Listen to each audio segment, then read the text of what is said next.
Class 10 এর স্টুডেন্টসরা, আজকে এই ক্লাসটা তোমাদের জন্য। আজকে দেখো আমরা কিছু লিখে রাখিনি বোর্ডে, কি আমরা পড়বো, কি পড়তে চলেছি। তো আজকে না আমরা কি পড়তে যাচ্ছি, কোন লেসন পড়তে যাচ্ছি, সেটা প্রোজ না পোয়েট্রি, সেটা কোনো পোয়েট লিখেছেন না কোনো রাইটার লিখেছেন, ওটা আমরা শুনবো না, দেখবো এখন, ঠিক আছে? আজকে দেখে নাও ভালো করে যে আমরা কি পড়তে যাচ্ছি, কোন টপিকটা পড়তে যাচ্ছি, কোন লেসনটা পড়তে যাচ্ছি, ঠিক আছে?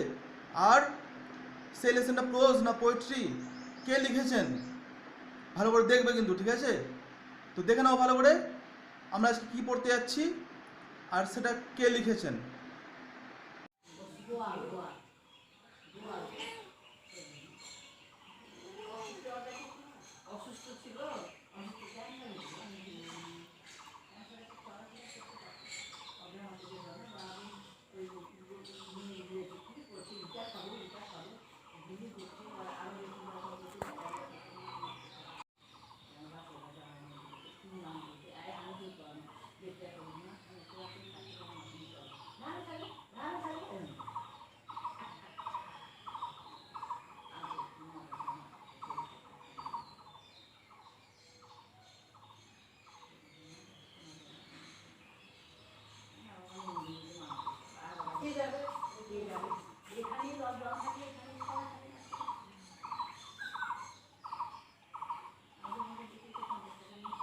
ইনি হলেন, যাকে তোমরা ছবিটা দেখতে পাচ্ছ এখানে, ইনি হলেন Andrew Barton Peterson. Andrew Barton Peterson. এই যে ক্যাট বলে যে আমরা যেটা লেসন পড়ছি, ক্যাট, দ্য ক্যাট, এটা ইনি লিখেছিলেন, ঠিক আছে? ইনাকে বানজো পিটারসন বলেও পরিচিত। ইনি বানজো পিটারসন নামেও পরিচিত। এই যে ছবিটা দেখতে পাচ্ছ, দেখো, এই যে বিভিন্ন বয়সের বিভিন্ন সময়ের তার ছবিগুলো রয়েছে, ঠিক আছে? দেখছো ছবিগুলো?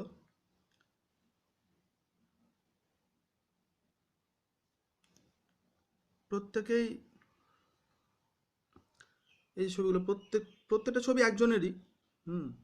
বানজো পিটারসন বা অ্যান্ড্রিউ বার্টন পিটারসন, ঠিক আছে?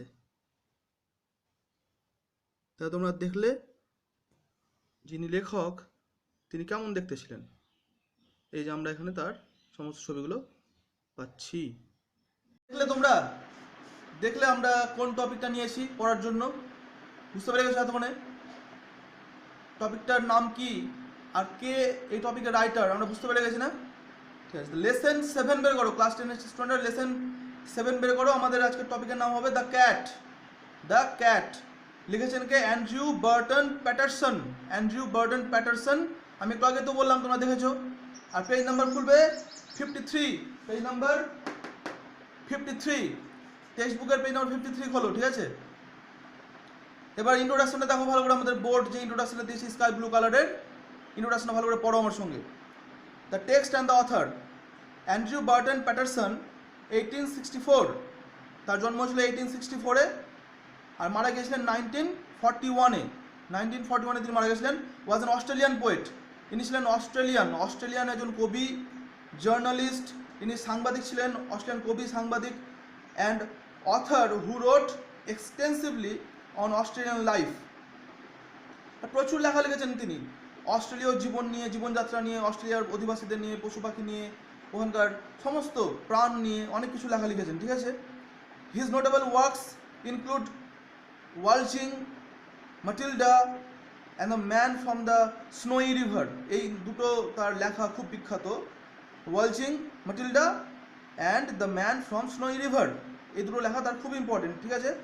দেখো, the text describes in minute detail the daily activities of cats. তো আমরা এখানে পাচ্ছি ক্যাট, বিড়াল, এই বিড়ালের ডেইলি অ্যাক্টিভিটি, যা আমরা বিড়ালকে যেভাবে চিনি এর থেকে বিড়াল অনেকটা আলাদা, কিন্তু সেই গল্পে আমাদের এই বিড়ালের যে আলাদা আলাদা ক্যারেক্টারিস্টিক, তার চরিত্র, সেগুলো এখানে প্রকাশ পেয়েছে।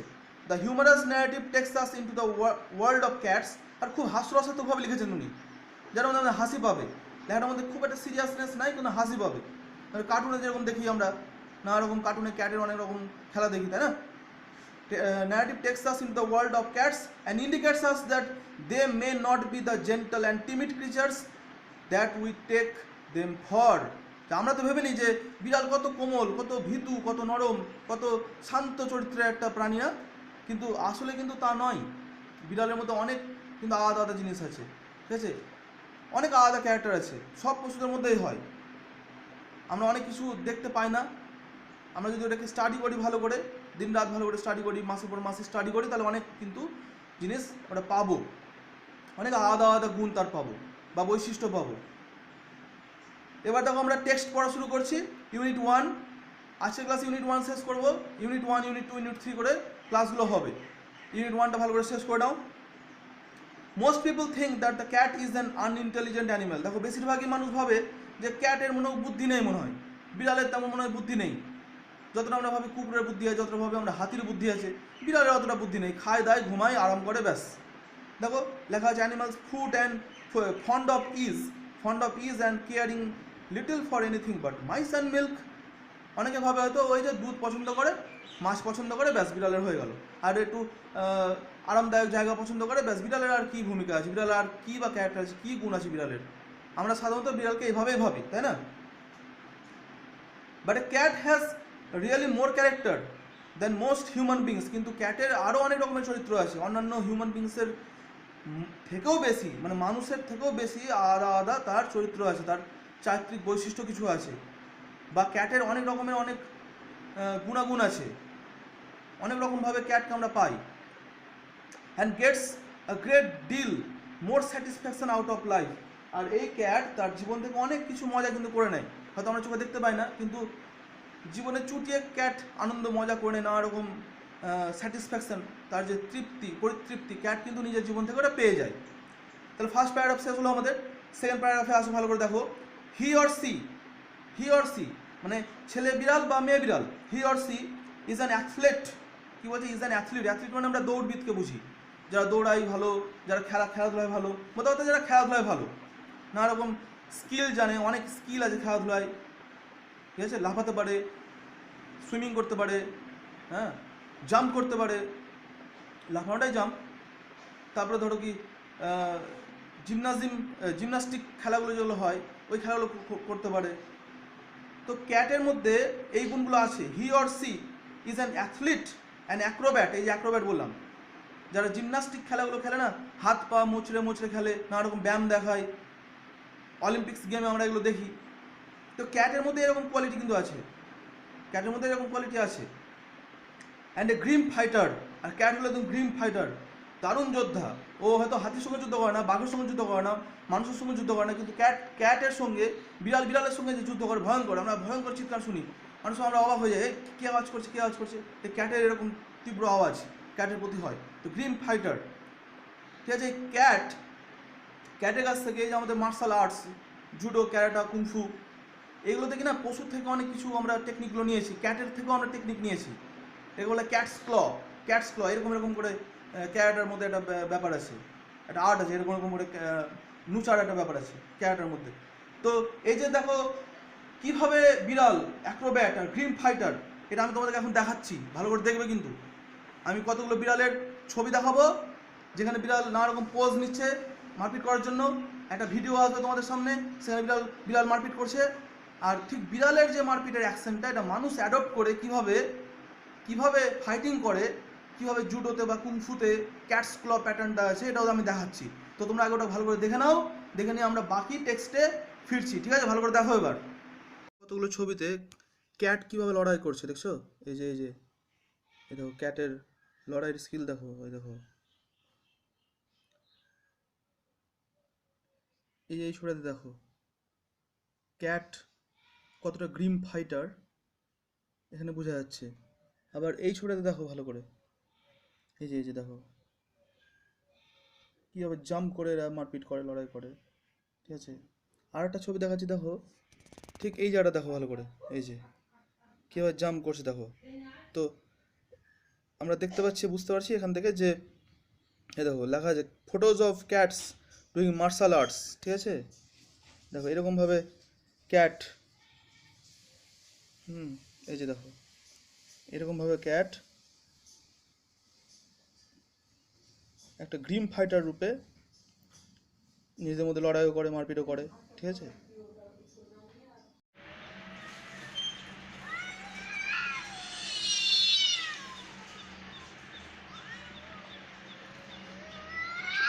এই দেখো কীভাবে লড়াই করছে বিড়ালগুলো, বিড়ালগুলো কী করে লড়াই করছে এভাবে দেখো, এই যে ড্রিম ফাইটার।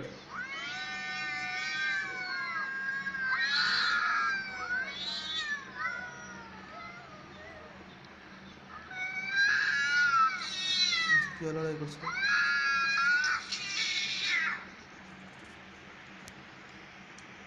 এইভাবে লড়াই করছে দেখো।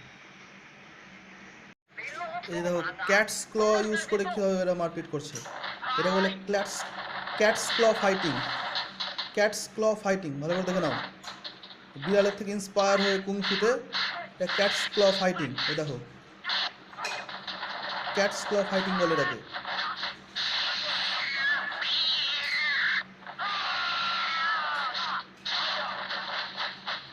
বিড়ালের মতো লড়াই করছে দেখো মানুষগুলো।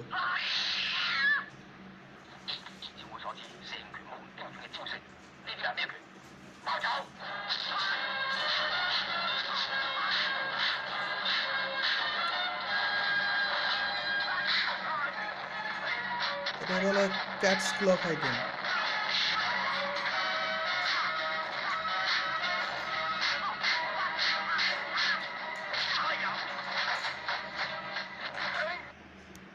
আচ্ছা তাহলে তোমরা দেখলে যে বললাম ব্যাপারটা, দেখলে মনে হয় খুব আনন্দ মনে হয় পেলে, কেমন লাগলো দেখতে, ভালো লেগেছে না?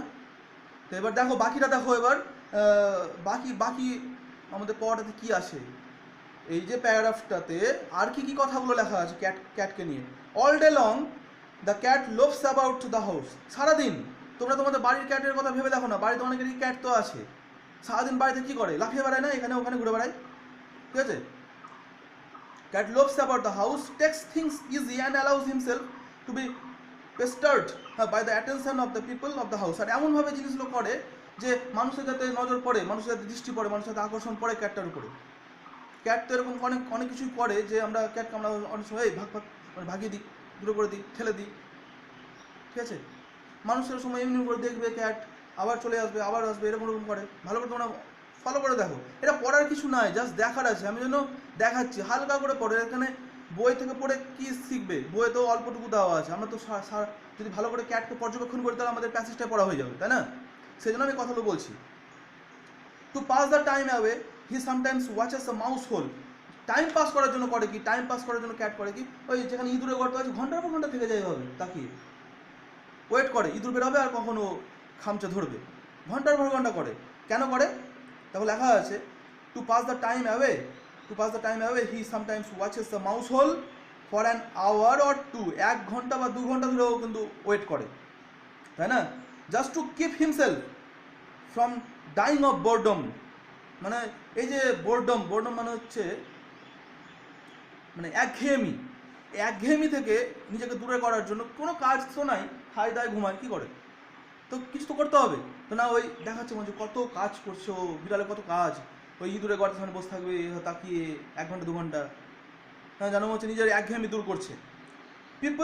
পিপল গেট দিস আইডিয়া, হ্যাঁ, that this sort of thing is all that holds life for a cat. আচ্ছা আমরা কি ভাবি, আমরা ভাবি দেখো, people get this idea that this sort of things is all that holds life for cat. মানে আমরা ভাবি যে কি, আমরা সাধারণ মানুষরা ভাবি এটাই মনে হয় ক্যাটের জীবন, ক্যাট মনে হয় এভাবেই জীবন কাটায়, ক্যাটের জীবনকে বাঁচিয়ে রাখার জন্য মনে হয় এটাই করে, ও জীবনে বেঁচে থাকার জন্য, আমরা যেরকম জীবনে বেঁচে থাকার জন্য ঘুম থেকে উঠি, খাই দায়, কাজ করি, ঠিক আছে, কিছু উপার্জন করি, কিছু সঞ্চয় করি, এভাবে তো আমরা মানুষরা জীবন চালাই। তো ক্যাটেরও জীবন মনে হচ্ছে ওই রকমই, মানুষরা ভাবি, আমরা ভাবি এটা। বাট ওয়াচ হিম, কিন্তু না, আমাদের লেখক বলছেন শুধু ক্যাট এই যে সাধারণ একটা প্রাণী শুধু এরকম না, তাকে ভালো করে দেখো। Watch him as the shades of evening fall. যখন সন্ধ্যাবেলা আসবে, যখন রাত্রি হবে, তখন তুমি বিড়ালকে গিয়ে দেখো কি দেখতে পাচ্ছ বিড়ালের মধ্যে।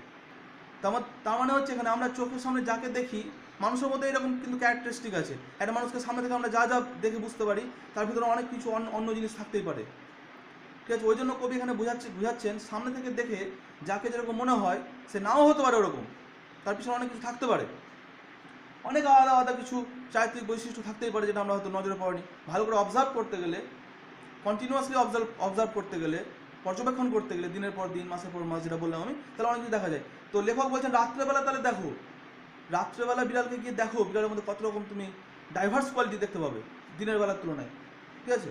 সাধারণত এই ধরনের জীবরা এরকম হয়, বিড়াল প্রজাতির জীবগুলো এরকমই হয়।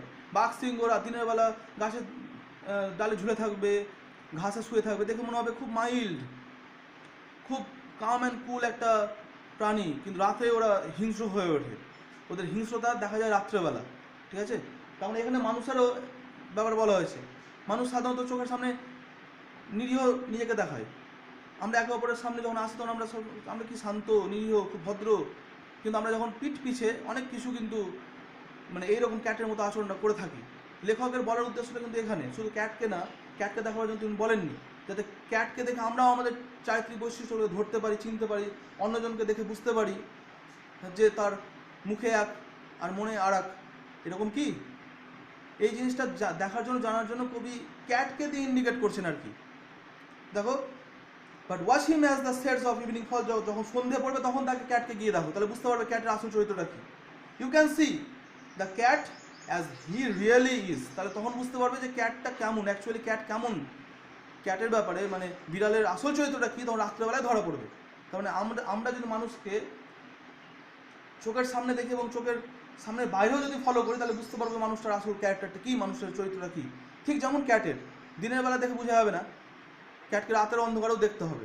কবি এই লেখক আমাদের এখানে, রাইটার আমাদের এখানে এটাই কথা বলেছেন, রাতের অন্ধকারে ক্যাটকে দেখে আমরা বুঝতে পারবো ক্যাটের আসল চরিত্রটা কী। তাহলে দেখো এখানে আমরা ইউনিট 1 শেষ করলাম, ইউনিট 1 শেষ এখানেই। নেক্সটে আমরা ইউনিট 2 পড়বো, ঠিক আছে। ভালো করে পড়ো, সিরিয়াল মেনটেন করে পড়ো, সিকোয়েন্স ধরে পড়ো, তাহলে আমরা ইউনিট 2তে আবার দেখা করছি, ঠিক আছে। এখানে আজকে শেষ করলাম।